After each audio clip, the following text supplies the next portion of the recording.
বিশ্বকাপের আরও একটা দিন শেষে একেবারে শেষ অংশ নিয়ে হাজির হয়েছি আমরা, এবং আমরা এখন কথা বলতেই চাই জাপানের ম্যাচ নিয়ে, যে জাপান বড় ব্যবধানে জিতেছে তিউনিজিয়ার সঙ্গে, এবং এইখানে বিশ্বকাপের এই দিনে এসে আরও একটা ছোট দলের মহাকাব্য আমরা দেখেছি।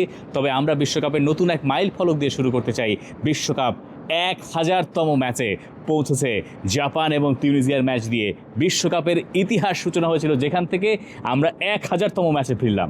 1930 সালে শুরু হয়েছিল বিশ্বকাপ, এই 2026-এ এসে অবশেষে 1000তম ম্যাচ হলো, এবং সেই ম্যাচটা কি দারুণভাবে আসলে স্মরণীয় করে রাখলো জাপান।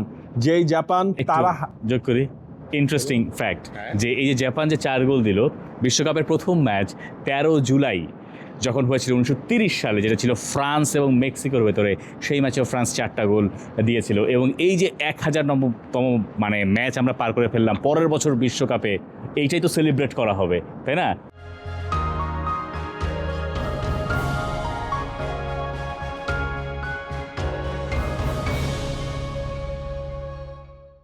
যে বিশ্বকাপটা শুরু হবে আর্জেন্টিনা, উরুগুয়ে এবং পারাগুয়েতে, বিশ্বকাপের 1000তম ম্যাচ মানে একটা বিরাট বড় মাইল ফলক, সেই ম্যাচ দিয়ে শুরু করলাম। এইবার আপনি প্লিজ কন্টিনিউ জাপানকে। আমি ভুলেও গেছি আসলে কোথা থেকে শুরু করতে যাচ্ছিলাম, আপনি মাঝে মাঝে বাগড়াটা দিয়ে দিয়েছেন। তারপর আসলে জাপানের জন্য এই ম্যাচটা যতটা না ইম্পর্টেন্ট, আপনি তিউনিসিয়ার ক্ষেত্রে চিন্তা করেন, হার্ভে রেনার্ডের অভিষেক ম্যাচ ছিল, সেখানে তিনি একদম পুরোপুরি কলাপস করে গেছেন। এই দল নিয়ে খুব বেশি সময় তিনি কাজও করতে পারেনি, এবং তিউনিসিয়া তো এবারের বিশ্বকাপ থেকে বাদ পড়ে গেল। তবে জাপান তারা অ্যালার্মিং সাইনটা বাজিয়ে দিয়েছে রাউন্ড অফ 32-তে। বাই এনি চান্স যদি ব্রাজিলের মুখোমুখি তাদের খেলা পড়ে, মানে হওয়া উচিত না, নেদারল্যান্ডস নইলে জাপান, এই তো হবে নাকি? এই হবে। তখন হচ্ছে জাপান কিন্তু ওই জায়গাটায় বুঝিয়ে দিয়েছে ব্রাজিলকে এখনই মনে হয় চিন্তা ভাবনাটা শুরু করে দিতে হবে যদি জাপানের সাথে খেলা পড়ে। আপনি আজকে জাপানের মানে গোল লাইন ক্লিয়ারেন্স না হলে সেটা হচ্ছে সংখ্যাটা আরও বেড়ে যেত। আমরা দেখলাম 4 মিনিটের মধ্যে গোল হলো, যেটা জাপানের ফুটবল হিস্ট্রিতেই ফাস্টেস্ট গোল। ওভারঅল জাপানের খেলা দেখলে মানে মন্ত্রমুগ্ধের মতোই তাকিয়ে থাকতে হয়। জাপান যে তিউনিসিয়াকে হারালো, সেই তিউনিসিয়া 2টো ম্যাচ পার করলো অনেকগুলো গোল হজম করে, 5-4, এবং 2 ম্যাচে 2 কোচ। আর যে কোচ নতুন করে এলেন, তিনি আর গুছিয়ে কি উঠবেন, তার আগেই তো আসলে ঝড় ঝাপটা তার উপর দিয়ে গেল। তিউনিসিয়ার আর ফেরা হলো না, তারা বিদায় নিচ্ছে বিশ্বকাপ থেকে। কিন্তু এই জাপান গ্রুপের শেষ ম্যাচে খেলবে সুইডেনের বিপক্ষে, আর নেদারল্যান্ডস তিউনিসিয়ার প্রতিপক্ষ গ্রুপের শেষ ম্যাচে ধরে নিতে পারে নেদারল্যান্ডস গ্রুপ চ্যাম্পিয়ন।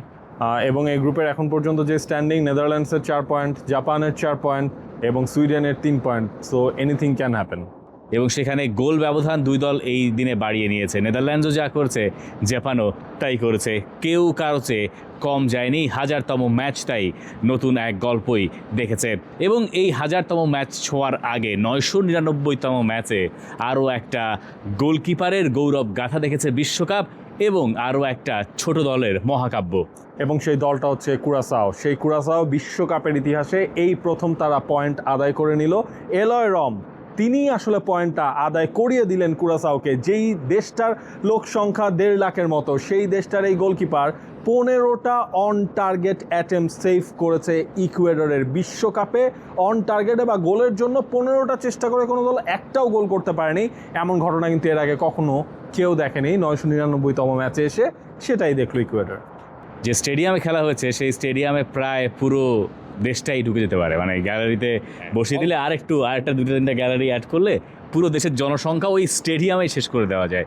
তারাই এইরকম এক রেকর্ড করছে। এবং ইকুয়েডর, যারা কোট ডিভোয়ার আইভরি কোস্ট নামে আমার মনে হয় বেশি লোকে চিনবেন, সেই আইভরি কোস্টের সঙ্গে শেষ মুহূর্তে গোল খেয়ে হেরেছিল যে ইকুয়েডর এবার বিশ্বকাপের অনেকের মতে ডার্ক হর্স, সেই ইকুয়েডর 2 ম্যাচ থেকে পেল মোটে 1 পয়েন্ট, এবং তারা গোল করতে পারলো না। এবং এই গ্রুপটা থেকে জার্মানি তো সুপার ফেভারিট হিসেবে অলরেডি সিকিউর করে ফেলেছে। আইভরি কোস্ট তারা হচ্ছে গিয়ে 2 নম্বর পজিশনে রয়েছে। এবং ইকুয়েডরের জন্য আমি বলবো এটা একটা ব্লান্ডার। কারণ 2টা ম্যাচে যদি আপনার এমন রেজাল্ট আসে, আইভরি কোস্টের সাথে শেষ দিকে এসে আপনি গোল খেয়ে ম্যাচ হেরেছেন, আজকের এই ম্যাচটায় কুরাসাওকে আপনি হারাতে পারেন না।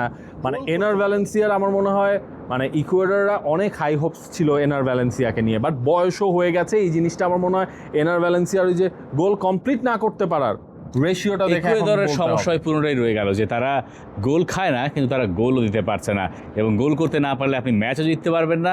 গোল না খেয়ে হয়তো আপনি ওই কোয়ালিফায়ার্সে একটা ভালো জায়গায় পৌঁছাতে পারবেন, কিন্তু গোল করা আসলে যথেষ্ট কঠিন কাজ, এবং এই ইকুয়েডরকে তাই শেষ ম্যাচ পর্যন্ত তাদের ভাগ্য ঝুলে রাখিয়েই এই পর্যন্ত থামতে হচ্ছে।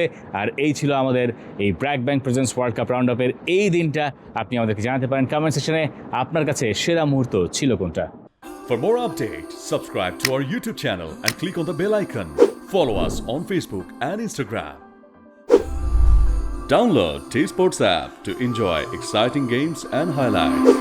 Visit tsports.com.